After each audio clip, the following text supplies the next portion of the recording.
Welcome back, episode 5 with Anthony Flakus. He doesn't care what you call him.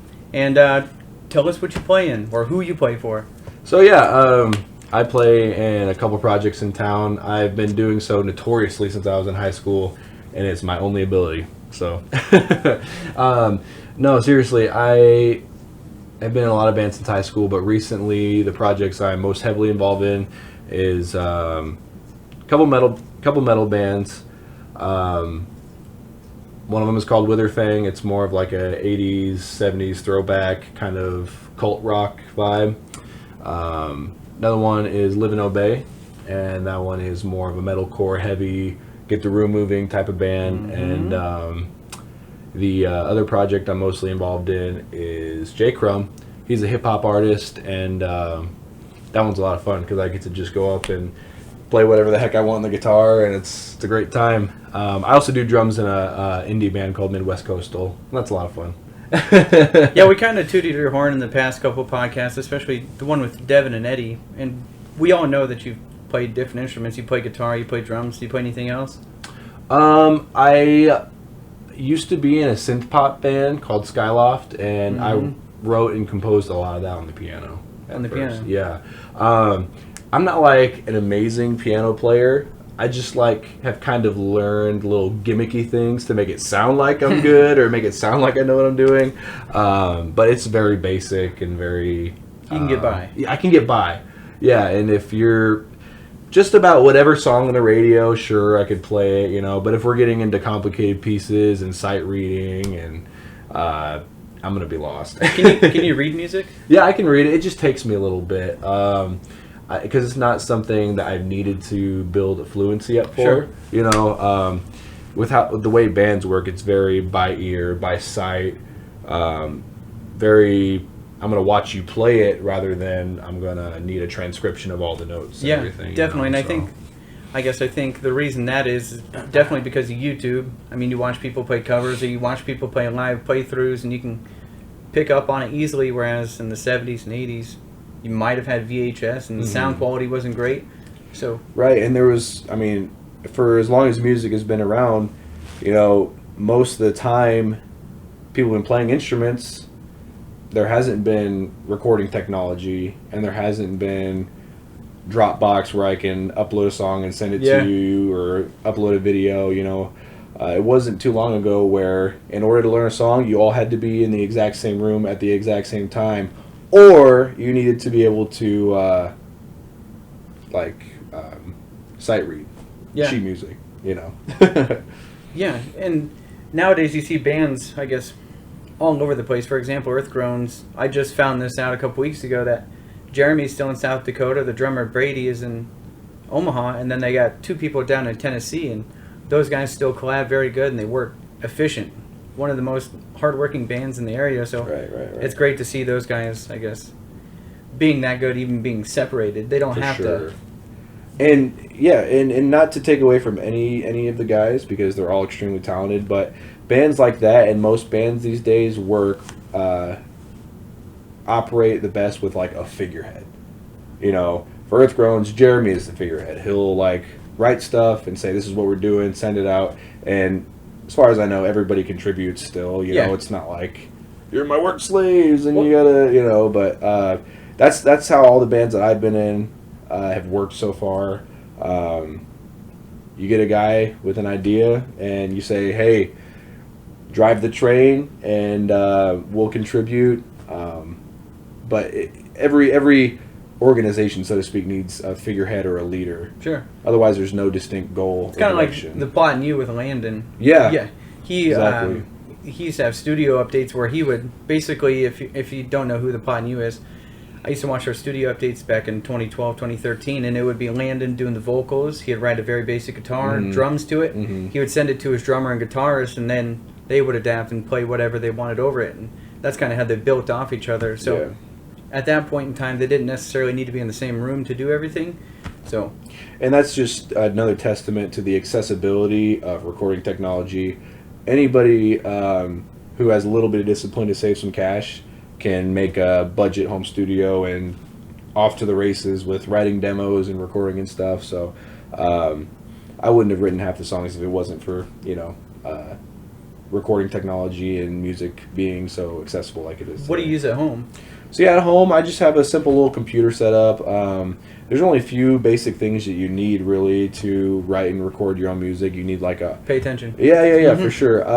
You need your instrument, yes, of course.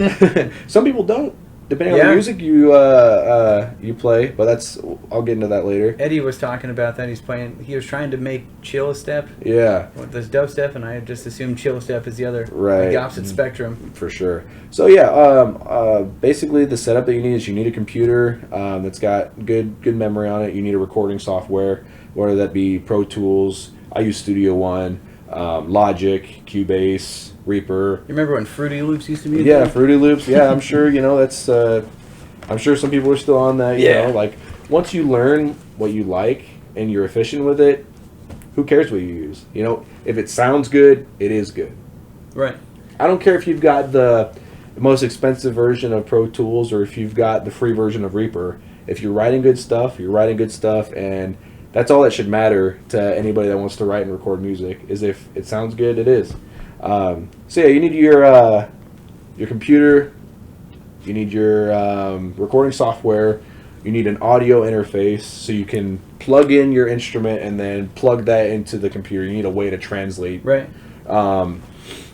You guys can't see it, but Anthony brought along, well, you might be able to see the guitar. He brought along a guitar and whatever that guitar thingy is. What'd you call that? Sure. So you can't see it on the floor, but it's just like it's a floorboard that has a lot of amp simulation in it. Okay. So instead of needing to have a giant guitar amp head, a giant speaker cab, you can take this floorboard and customize your own sounds in it and plug it straight into your interface, and it'll translate and sound just like a real guitar. So can you maybe elaborate, I guess for the people who don't play guitar, how much of a difference that makes in today's music compared to something like in the 60s or 70s? Right, yeah. So this is a part of the advancement of music technology, and it's awesome. The main difference between the two is with something like a digital floorboard, it's so portable. Man, I have a bunch of huge amps at home, and I have all this gear that now, if I don't want to use it, I don't have to, because I can show up to the Lookout, drop this board on the floor and tell Keith to plug it in, and I have all my sounds customized, and I can just go.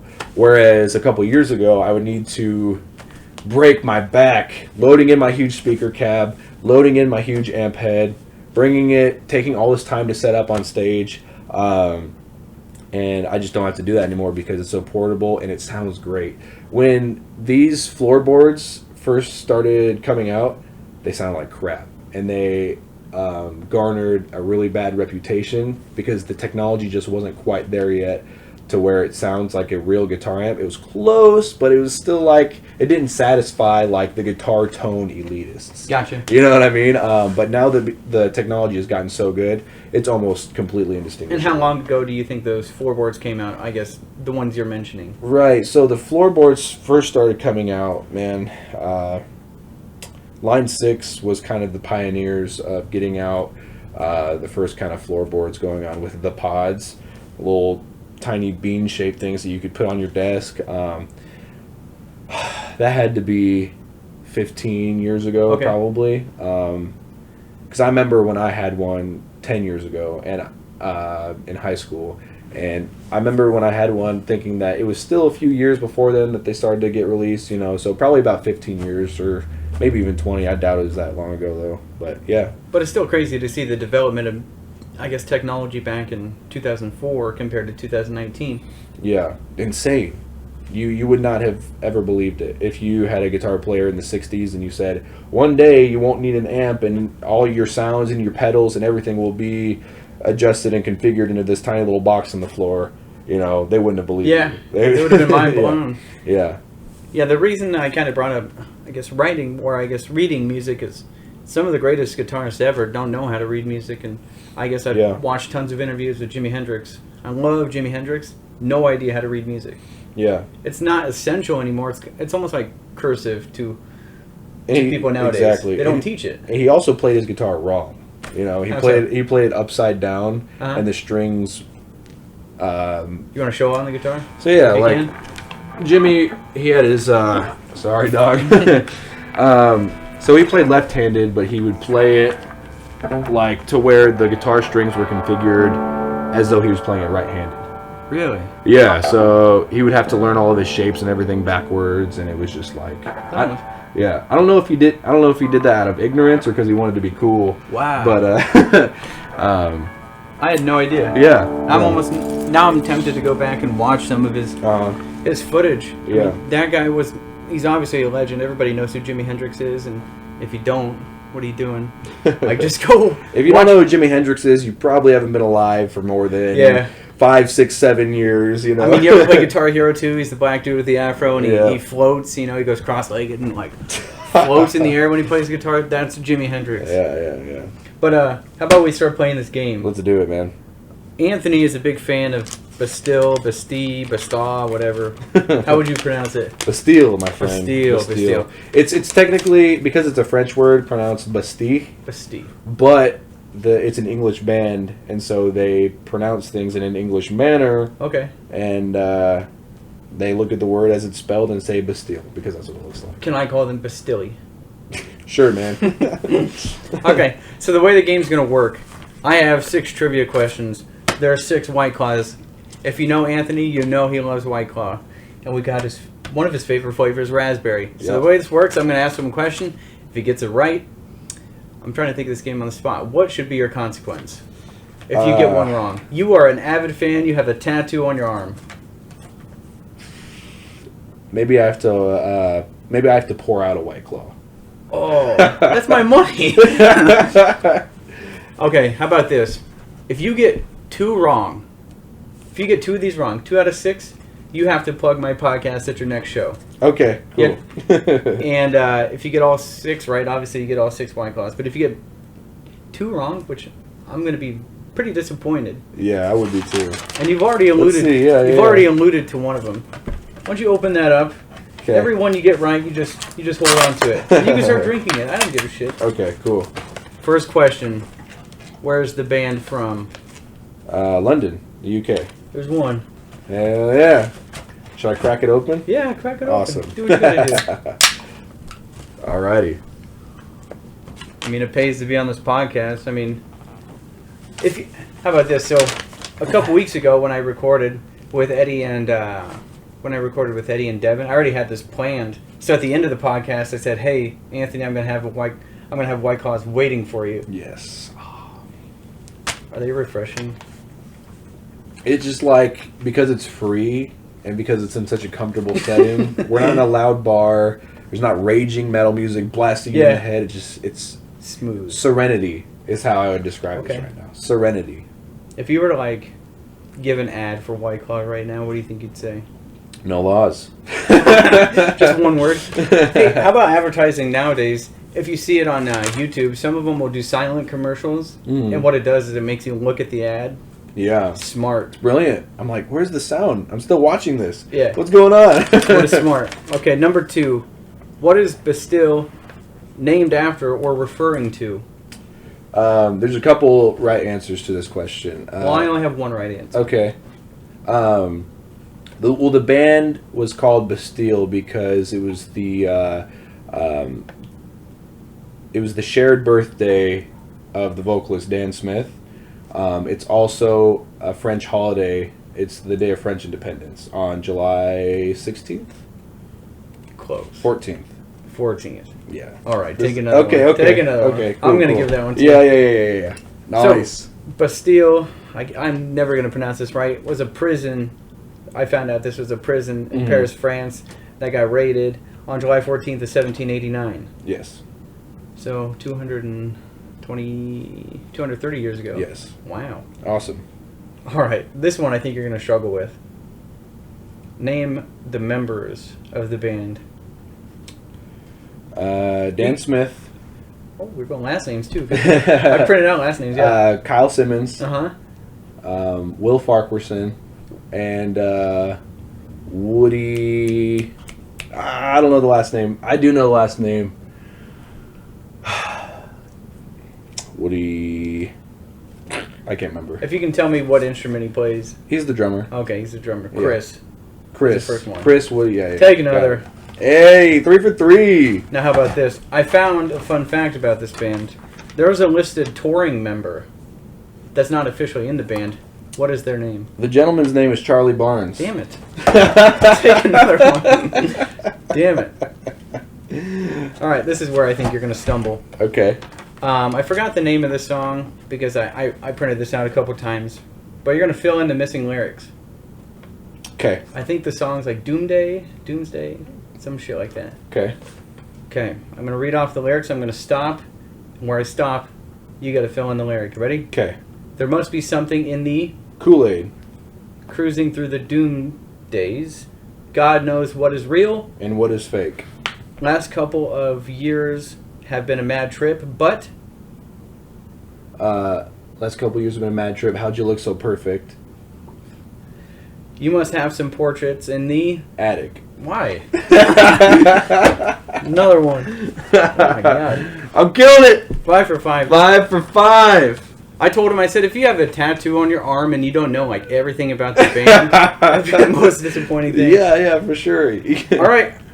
Last question to go 6 for 6 and 6 free White Claws. I don't know which one's better, Pride or free alcohol. I mean, it's close. Yeah. I base my entire self-image off of public acceptance. Okay. So maybe the Pride's more worth it. I'm just playing. What song has the most plays on Spotify?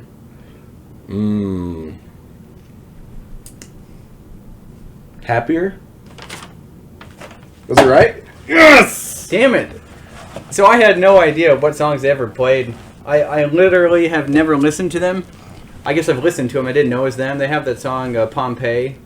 That was their breakout hit, Yeah. for sure, back in 2014, 2015. I never even heard any of the other songs. And you know what is funny is when I first heard that song, I remember driving in my busted old Acura Legend. And I remember thinking, when I first heard it, distinctly thinking, man, this is the worst song on the radio right now.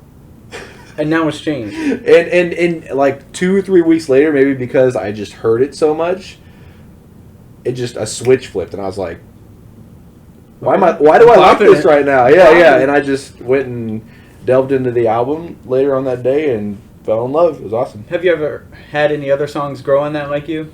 Or grow on that like... I don't know if that sentence... Have you had any other songs songs on you like that? There you go. Yes. That's how I actually get into most music. Really? Yeah. A lot of people say I have to like it on the first impression. Otherwise, I'm not going to be into it. I've heard a lot of people say that, but for me, I usually don't like something the first time I've heard it. And I need to go back and give it a chance and digest it. And what are the lyrics? What's the meaning of the song? What is the band about? Can I feel this? Does it elicit some sort of extreme emotion in me? And if there's even just one thing that catches my ear, I'll make sure I go back and I'm going to put a pin in this and see if I can go back later and get more out of it. Yeah. One of the things you brought up there is does it elicit emotion? And there's a band called Holding Absence. They're from England. They're kind of a smaller band right now. They don't have a bunch of likes. But as far as the feeling I get so emotional. I got so emotional the other day to where I text my younger brother and told him how much I love him and how much I appreciate him just based off of listening to the song. And there's not many bands, I guess, in the hardcore scene that make me feel that way. Maybe Stick to Your Guns, the passion that those guys play with, and you can feel it. Those are the types of shows you want to go to. And as far as instrumentally, if you want to talk really good instruments, August Burns Red is obviously a great example. Yeah. Who else you got? Who elicits the most emotion? Right now I'm listening to a band. They're kind of from all over in Europe, kind of like a Earth Groans, where one person's from here, another's from here, called Vola, Vola. And the way they organize their songs, the melodies, it's just a great blend of everything I love about music.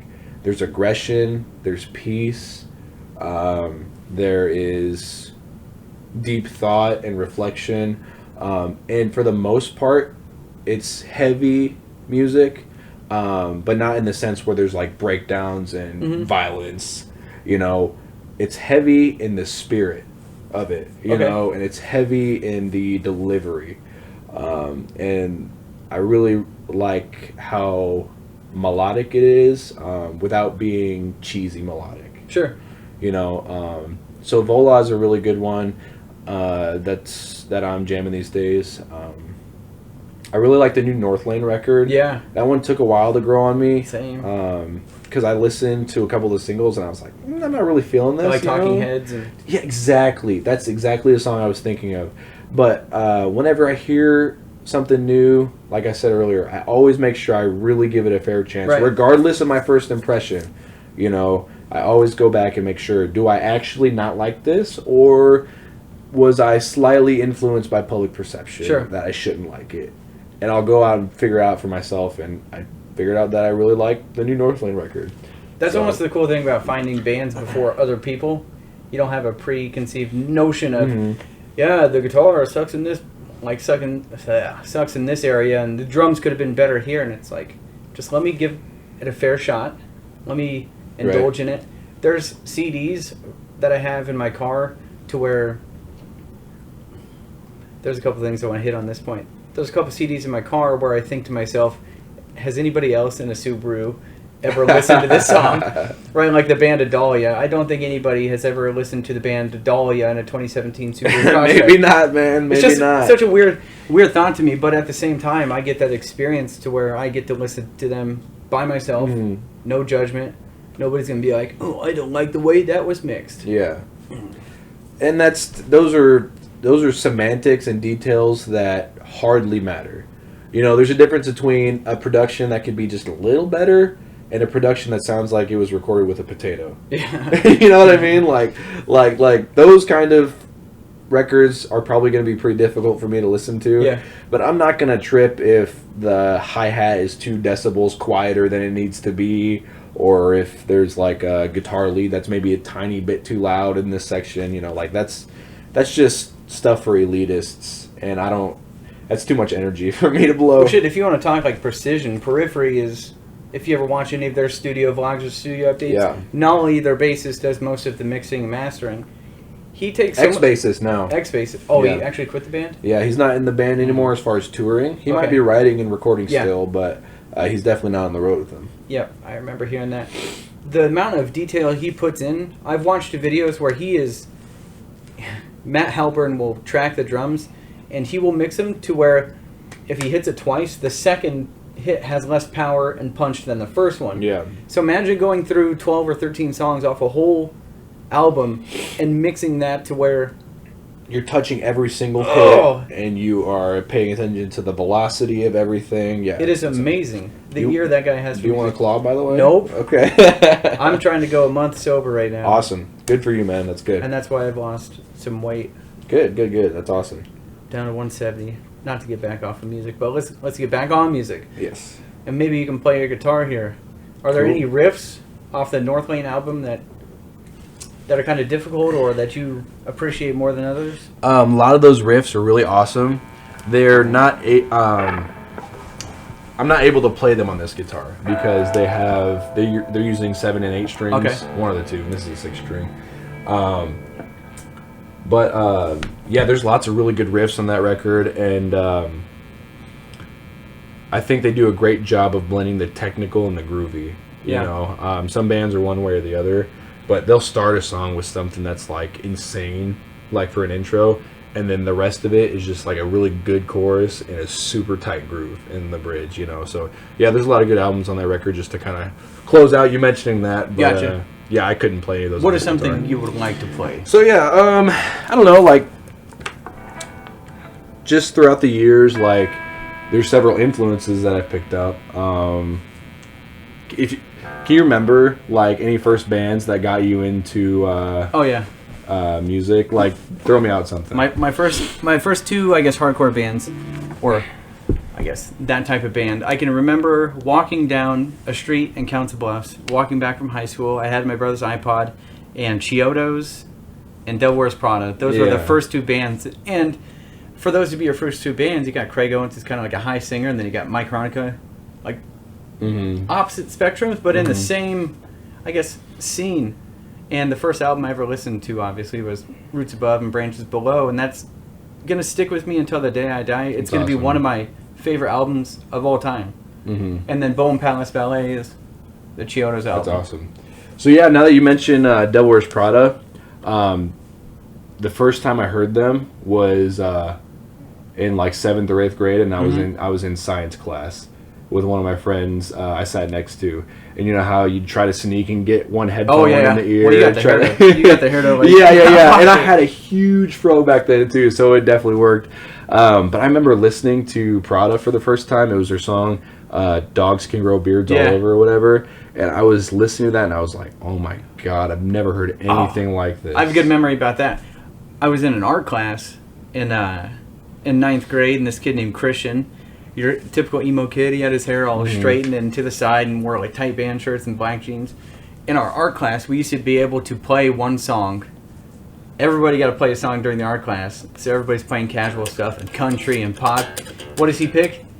Dogs Can Grow Beards All Over. So I don't remember the riff from that song, but one of the first, like, it was difficult to me because I was a noob on the guitar back then. But one of the first riffs I learned was that Reptar King of the Ozone. Oh yeah. Off of Plagues.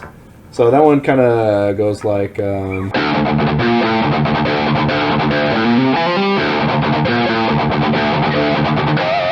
You know, like that awesome little pinch harmonic thing in there. Yeah, it's just like that's just a classic metal riff with like all the chugging, and it's got a cool riffing like on the frets up here, and then that nasty little squeal at the end. So that was one of the bands that really influenced my guitar playing as far as my early high school music career goes, or whatever. If I can stop you for a second, one of the things I like about Devil Wears Prada is they're one of those bands that's been touring for so long. I mean, they've been a band since, 2005, 2006. They kind of got big 2009. That's when Roots Above, Branches Below came out, I think. Yeah. Somewhere around there. And to think of how much they've grown as musicians, they don't like playing that stuff anymore. They said, all that stuff's corny, all that stuff's no good. But to us, it's nostalgia. Right, that's what we grew up with. So when a band says something like that, they're like, oh, we didn't like any of that. What are you talking about? Yeah, it's what I fell in love with. Yeah, for sure. What were you going to say? Oh, yeah. Devil Wears Prada, they just keep growing. And I like to think about what happens with those bands when they get to like 40 years old and 45. Yeah. Like Devil Wears Prada is going to be going when they're 45.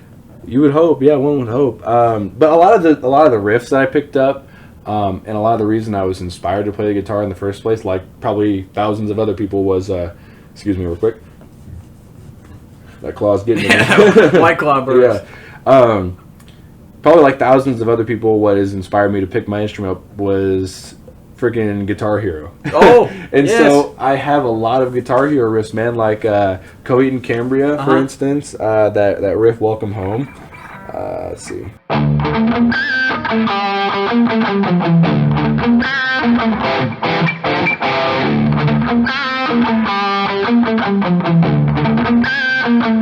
know, that one was really nice for me. Because that's one of those songs that just like punches you with emotion. Yeah. Dun, dun, dun, dun, dun, dun, dun. Yeah. Awesome. Spencer and I actually, we talked about this, and I said, how much do you think those type of games like Rock Band and Guitar Hero drove kids of our generation to start playing music? And I would say it's more than ever. You would think they get their hands on something that's similar to a guitar, and maybe that inspires them to actually grow on it. You know, one of the main reasons I try to play drums now, or why I've been intrigued by drums. My friend Dwayne had a rock band, and of course, he likes doing karaoke, and his his mom and sister would play guitar, and they're like, "We need a drummer." Mm-hmm.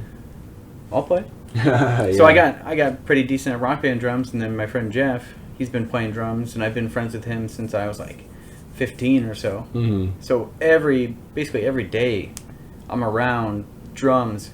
Or after school in high school, he'd play on the snare. Yeah. Because he'd be in the marching band or snare line, whatever you want to call it. So, we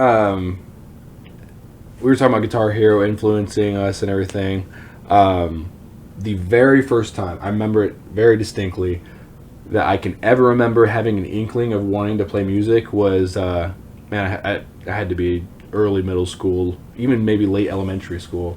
I was watching the TV, thinking nothing of it, in my mom's house, and I remember seeing Fall Out Boy playing, and I saw Patrick Stump just looking cool as hell with his freaking whatever hat. Yeah, whatever the hell that hat is, and like just strumming away, and the song was so catchy, and the crowd was loving it, and I was like, wow, that's me. How is he doing that? I had no idea.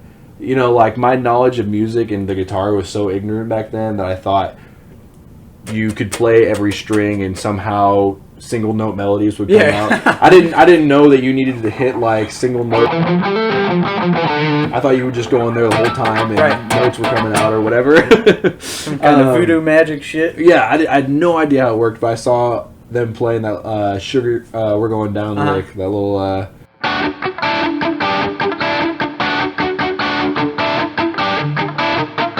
I'm a little out of tune, sorry about that. But yeah, that your lick, thing even says that little lick, I heard that, I was like, wow, that's just magical. I want to learn Can we talk about, I guess, the difference between, I guess, American guitars versus European or Australian? Because in my humble opinion, foreigner bands sound better than U.S. bands. Mm-hmm. I have a bigger taste for, I guess, Australian bands are killing it right now. Yeah, we were talking about Northlane earlier. Northlane, Polaris, Make Them Suffer. Mm-hmm. Those are three giant bands. Die Artist Murder, if you didn't know, is from Australia. Yeah, I knew that, yeah. Hey guys, this is Deanna here from behind the scenes on Digging In with Tyler. I just wanted to give you guys a big thank you for all the support that we've received lately, and me and Tyler really appreciate all the viewers and all the subscriptions. And if you want to keep up to date with them, just make sure to go follow our pages. My company is Corvus Studios. I'm on Facebook, and then Tyler's podcast is also on Facebook. It's under Digging In with Tyler. So we hope you enjoy the rest of the episode. Thanks. Sorry guys, we kind of had some technical difficulties. The camera, we put it in HD for your viewing pleasure, and it kind of backfired on us, and it stopped recording, so we apologize. If we reiterate about what we were talking about, sorry about that. We're going to try to pick up where we left off. So we were talking about American music versus, I guess, Australian music, and what bands are big in Australia right now. We listed Die Artist Murder, Polaris, Northlane, Make Them Suffer, and I wanted to talk to you about, I guess, the differences in guitars that you see, or the differences in guitar playing that you might see in Australian music versus American music, if you can get that detailed. Right, yeah, so not just Australian music itself, but like overall non-American music. Okay.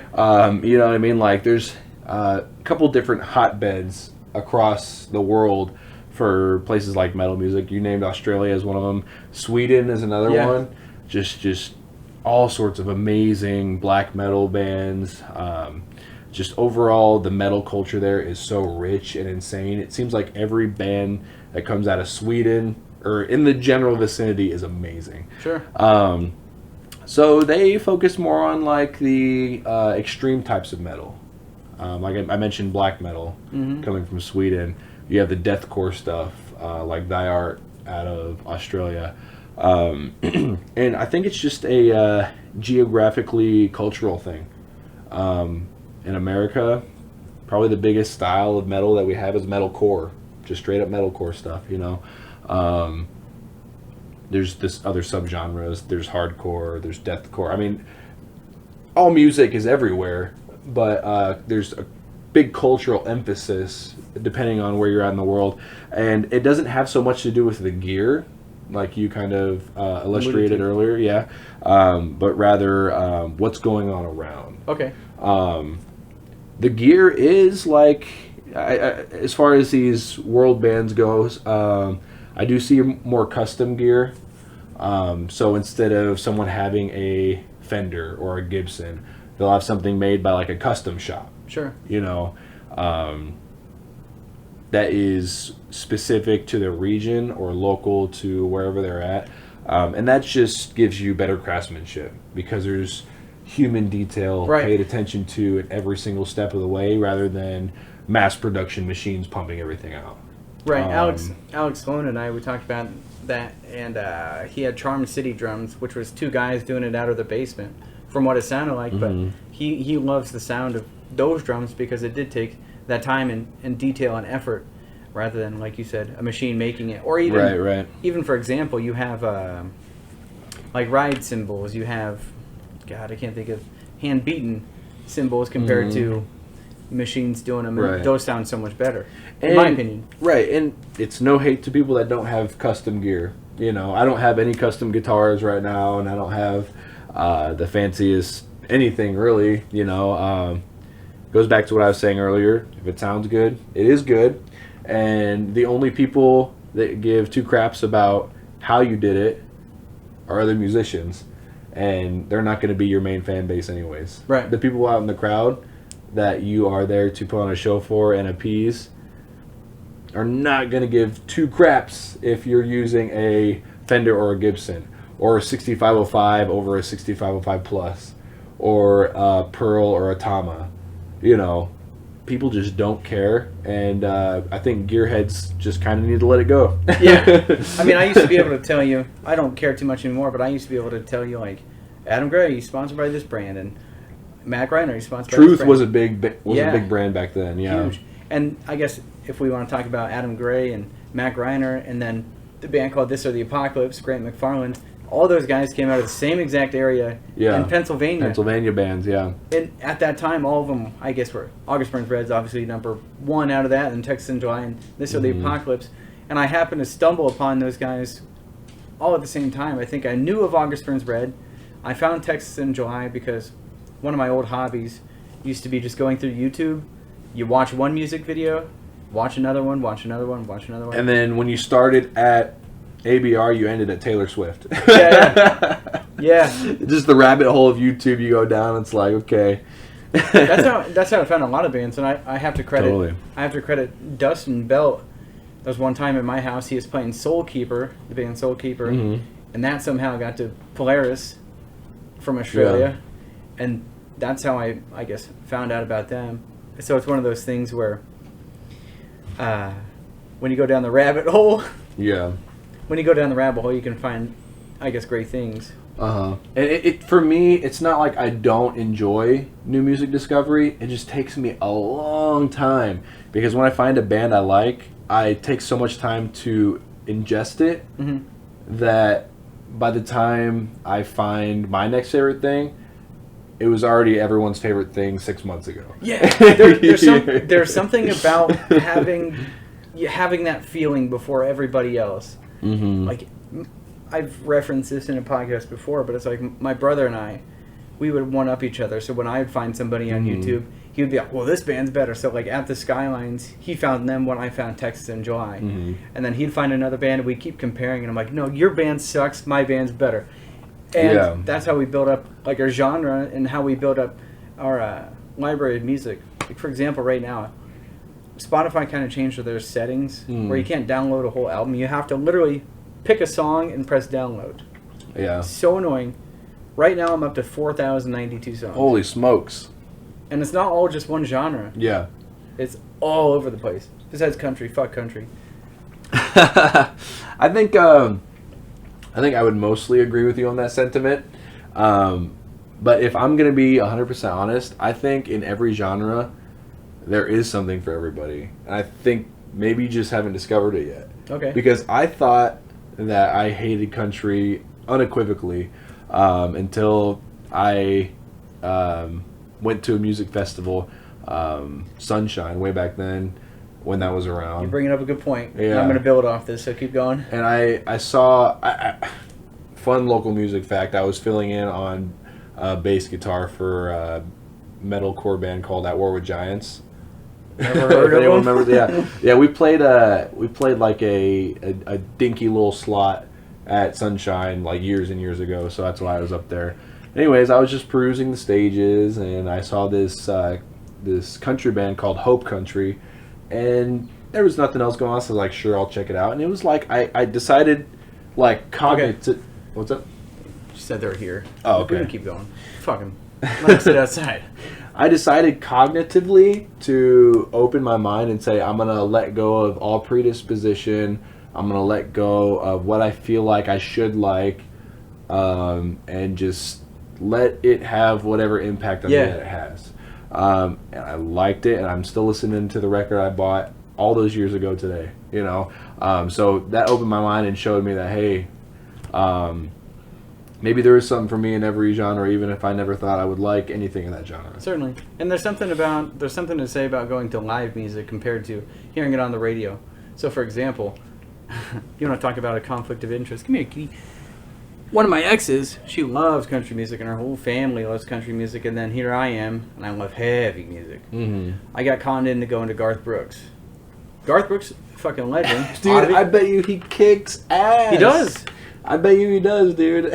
one of the best concerts I've ever been to, and it's not like I'm like, oh yeah, I know every single song. You don't have to when it comes to live music. You can appreciate, I guess, what goes into it. They got that big for a reason, obviously, especially Garth Brooks. Yeah. Why is he big in Ireland? He's doing something right. If he starts his comeback tour in Ireland, Yeah. he must be doing something right. The thunder rolls, man. Since the guys are here, how about you wrap up? Why don't you play maybe a couple of your favorite licks from? Can you do everything from like?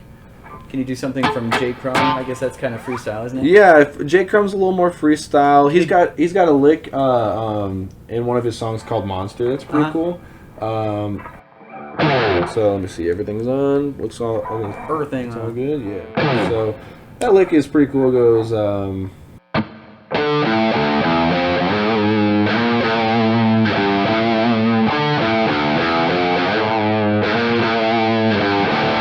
And so, like, that's how a lot of J. Crum songs would go. There'll be a main riff, and then when there's verses and bridges and stuff, I'll just kind of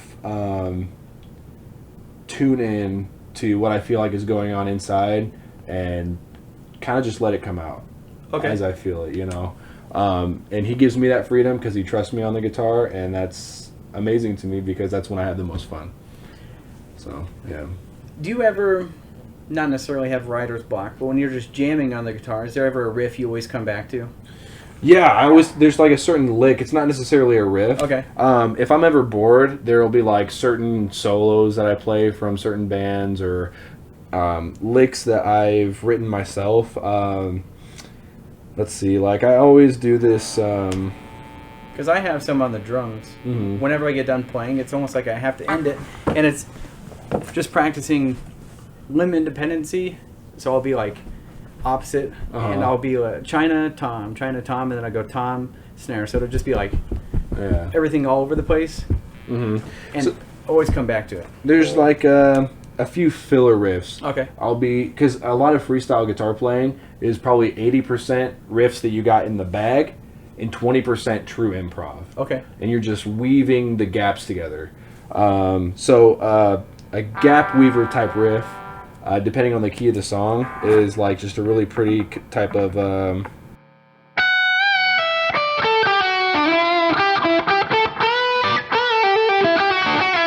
like that. I kind of almost always do that passage one way or another when I'm playing live because it's so melodically pleasing, and I know where I can fit it in and get away with. You can almost get away with like that playing blues. Yeah, it exactly. Sounds very bluesy, and it works in so many capacities. I love doing double stops like that, like the kind of like just pentatonic basic stuff like that. Like cheap gimmicky stuff. It's kind of cool to play for me. If we were to wrap this up, how about we do this? why don't you play your favorite Witherfang riff, Okay. and then maybe, I guess, plug where they can find you? Right. So this riff that I'm gonna play is a pretty cool one. It's from our latest single that we're getting ready to release called "By the Light of the Moon." It's gonna be coming out on October 4th, and we're really excited about it because it's our first song that we've got with our brand new lineup, including Garrett Beimers on vocals and Kelton Davis on the drums. Simple, but aggressive and fun. So right. this is what the sounds like. Here it goes.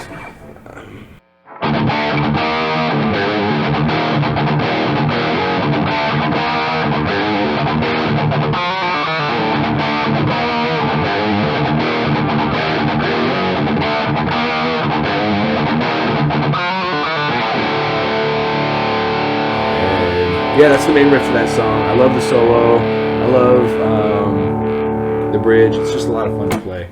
Yeah. One of those songs that I wrote to be simple, but also scratch the itch a little bit of some of my favorite things about guitar playing. Yeah, So. and it's a throwback to music. So thanks for obviously coming in. Thanks for bringing your gear. This is kind of a different podcast. It wasn't necessarily all talking, and I appreciate you bringing your guitar in. Yeah, a lot of fun, dude. It's great conversation. So until the next time, next episode, we're going to have Josh, Alex, and Nathan. They're actually here eating pizza right now. So we're going to record the next one. See ya.